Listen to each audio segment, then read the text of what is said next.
에이퓨 구드맨이라는 영화가 있었습니다. 줄거리는 이렇습니다. 쿠바의 관타나모에서 한 사건이 발생합니다. 산티아고 사병이 2명의 해병에게 거친 폭행을 당합니다. 끝내 죽는 사건이 발생합니다. 사건은 즉각 워싱턴에 보고됩니다. 사건 해결이 뛰어난 캐피 중尉 톰 크루즈 분에게 맡겨집니다. 신참 군법무관인 데니얼 캐피 중尉는 단 몇 달 만에 40개의 사건을 사전 형량 조정으로 대충 처리하고 넘어가는 능력을 인정받는 자입니다. 캐피 중尉는 이 사건을 위해 갤로웨이 소령 데비 무어분과 한 팀을 이룹니다. 갤로웨이는 캐피와 달리 합의보다는 진실을 추구합니다. 이로 말미암아 두 사람은 매번 충돌합니다. 하지만 그녀에게 떠밀려 조사를 계속하던 캐피는 사건의 심각성을 인지하게 됩니다.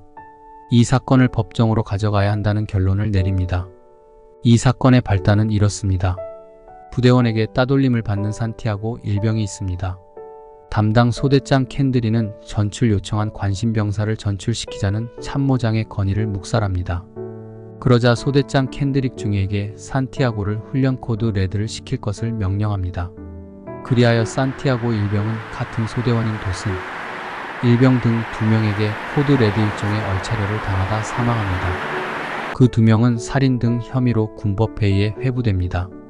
그리고 얼마 후 국가안보위원회로 가기로 예정되어 있는 조셉 대령은 그 사실을 은폐하고 2명의 병사에게만 책임을 지웁니다. 캐피 중尉는 검사 측과 자신의 특기를 살려 사전형량 조정으로 사건을 종결시키려고 했지만 자신의 명예를 위해 중형을 감수하고라도 정식 재판에 임하겠다는 도슨 일병 때문에 재판정에 나오게 됩니다. 그러면서 법정 공방이 이어집니다. 그러나 재판이 진행됨에 따라 캐피는 심판대에 올라야 할 것은 군부 자체가 아닌 조셉 개인이라는 사실을 깨닫습니다. 결국 캐피는 조셉을 증언대에 세우고 마지막 싸움을 벌입니다. 영화 마지막에 도슨 일병은 명령에 의한 코드 레드 얼차려임을 주장하며 명예를 지키기 위해 재판을 진행했지만 결국 명예를 지키지 못한 채 불명예제대를 하고 맙니다. 하지만 명령을 따랐을 뿐인데 왜 우리가 유죄입니까? 묻는 후임병에게 도슨 일병은 약자를 보호하지 못했기 때문에 유죄다라고 말합니다. 에이퓨 구드맨이라는 단어는 해군을 지칭하는 말입니다. 소수의 정예 부대라는 말입니다. 그 소수의 정예 부대는 사명을 이루기 위해 목숨을 다해야 하고 동료도 보호해야 합니다. 그러나 그렇게 하지 못한 것에 대한 책임을 지게 됩니다. 하나님도 우리가 소수 정예 부대가 되기를 원하십니다. 세상은 소수의 사람들이 이끌어갑니다. 소수의 사람들이 주어진 사명을 감당하며 이겨낼 수 있는 이유가 있습니다. 소수 정예 부대를 사랑하시는 하나님이 계시기 때문입니다. 그러나 세상은 소수의 사람들이 사람들을 살려내는 것이 아니라 세상을 더 어지럽힙니다. 최근 가수 김호중이 뺑소니 사고로 시끄럽습니다. 술을 마시고 사고를 내고 비틀비틀하는 모습이 포착됐습니다. 자신은 술집에 갔지만 술은 마시지 않았다고 했습니다. 그런데 2024년 5월 16일 김호중이 뺑소니 사고치는 당일 유흥주점에서 나오는 모습이 CCTV 영상에 담겼습니다. 더 놀라운 것은 당시 김호중이 향하던 곳은 또 다른 술집이었습니다.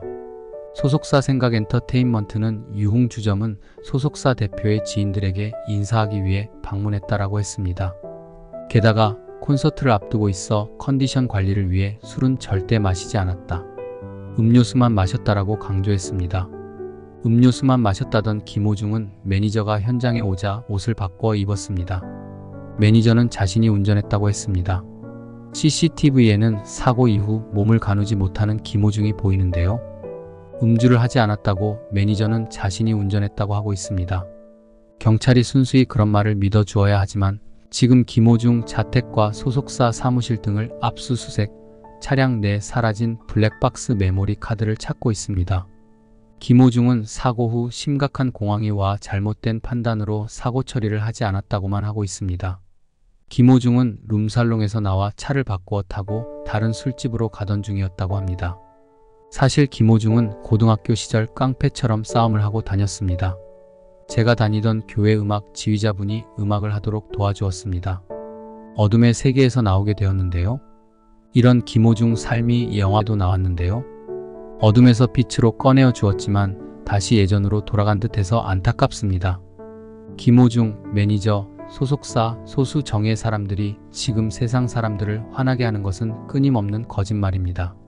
최근에 기독교 안에도 횡령, 간음, 간통, 스캔들, 불법 주식 투자를 하는 자가 있는데요. 문제는 소수 사람들이 서로 보호해주고 거짓으로 사건 자체를 덮으려고 하는 것입니다. 하나님이 원하시는 소수 정예는 어떤 자들일까요? I. 소수 정예를 향한 하나님의 특징. 1. 첫째, 귀를 기울이십니다. 7. 오직 나는 여호와를 우러러보며 나를 구원하시는 하나님을 바라보나니 나의 하나님이 나에게 귀를 기울이시리로다. 개의 청력. 개는 사람보다 작은 소리를 들을 수 있는 능력이 3배 이상 정도 된다고 합니다. 개는 참 잘 듣습니다. 그러나 개를 창조하신 하나님은 이보다 수천 배, 수억 배 더 우리의 소리를 잘 들으십니다. 그런데 하나님은 어떤 자의 소리를 잘 들으실까요? 여호와를 우러러보며 구원하시는 하나님을 바라보는 자의 소리입니다. 우리가 주님을 바라보며 왜 기도해야 할까요? 주님은 세밀한 우리의 기도를 들어주시기 때문입니다. 지금 나 자신이 기도하는 제목은 무엇인가요? 질문 본문 7절에 하나님은 나에게 귀를 기울이시리로다 말씀합니다. 최근에 기도한 제목 중 응답된 내용이 있나요? 2. 주님은 우리의 빛이 되십니다. 8절 말씀입니다.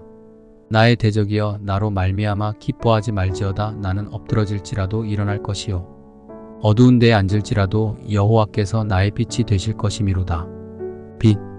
빛은 1초에 지구 둘레 7바퀴 반이나 돕니다. 빛이 지구에서 화성까지 가는 시간은 광속으로 3분밖에 걸리지 않습니다. 그런 빛의 속도로 주님께서 우리에게 다가오시고 지켜주십니다. 성경은 이렇게 말합니다. 이사야 9장 2절. 흑암에 행하던 백성이 큰 빛을 보고 사망의 그늘진 땅에 거하던 자에게 빛이 비치도다. 주님은 빛으로 오셔서 우리를 어두움에서 건져내시고 생명의 빛을 통해 우리가 살도록 하십니다. 요한복음 8장 12절. 예수께서 또 일러 가라사대 나는 세상의 빛이니 나를 따르는 자는 어두움에 다니지 아니하고 생명의 빛을 얻으리라. 빛이신 주님은 우리가 다시는 어두움에 다니지 않게 생명의 빛을 누리게 하십니다. 이런 주님과 동행하는 자는 어두움으로 가라고 해도 나아가지 않습니다. 주님의 빛이 없는 자는 어두움에 있기에 불행한 삶을 살게 됩니다. 3. 셋째, 하나님은 논쟁, 심판 가운데 공의를 보이십니다. 9절 말씀입니다. 내가 여호와께 범죄하였으니 그의 진노를 당하려니와 마침내 주께서 나를 위하여 논쟁하시고 심판하시며 주께서 나를 인도하사 광명에 이르게 하시리니 내가 그의 공의를 보리로다. 주님께서 나를 돌보고 계신 것 같지 않지만 눈동자처럼 보고 계십니다. 그런 주님이 논쟁, 심판을 하시기도 합니다. 그런 과정을 통해 우리를 인도하사 광명에 이르고 공의를 보게 하십니다. 지혜로운 자는 논쟁과 심판이 있기 전 스스로 주님의 공의를 보도록 힘써야 합니다. 김호중도, 데이비드 차도, 그리고 우리 자신도 더 큰 심판이 있기 전 스스로 돌아보아야 합니다. 우리 인생 가운데 주님의 공의를 보기 전 내 삶 가운데 불의로 인한 하나님의 심판이 없도록 어떻게 살아야 할까요? 잠시 눈을 감고 같이 기도하는 시간을 갖겠습니다.